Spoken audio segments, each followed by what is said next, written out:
ಎಲ್ಲರಿಗೂ ಒಳ್ಳೆಯದಾಗಲಿ. ಮಂಜುನಾಥ ಸ್ವಾಮಿ ಅನುಗ್ರಹ ಎಲ್ಲರ ಮೇಲೆ ಇರಲಿ. ನಾನು ಯಾವಾಗಲೂ ಬರ್ತೀನಲ್ಲ, ಪ್ರತಿ ವರ್ಷ ನಾನು ಪ್ರತಿ ಸಿನಿಮಾ ಮುಂಚೆ ಬರ್ತೀನಿ. ಈ ಸಲ ಕೆಲಸದ ಒತ್ತಡದಿಂದ ಸದ್ಯ ಲಾಸ್ಟ್ ಡೇ ಆದರೂ ನಾನು ಮುಂಚೆ ಬರುವಂಥ ಅವಕಾಶ ಸಿಕ್ತು. ಎಲ್ಲ ಕೆಲಸ ಮುಗಿಸಿ ಬಂದಿದ್ದೀವಿ. ಒಳ್ಳೆಯದಾಗಲಿ. ಮಂಜುನಾಥನ ಆಶೀರ್ವಾದ ಇರಲಿ, ದೇವರ ಆಶೀರ್ವಾದ ಎಲ್ಲರಿಗೂ ಇರಲಿ, ಜನಗಳ ಆಶೀರ್ವಾದ ನಮ್ಮಲ್ಲಿ ಇರಲಿ. Thank you.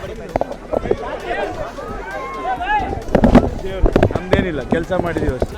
Thank you.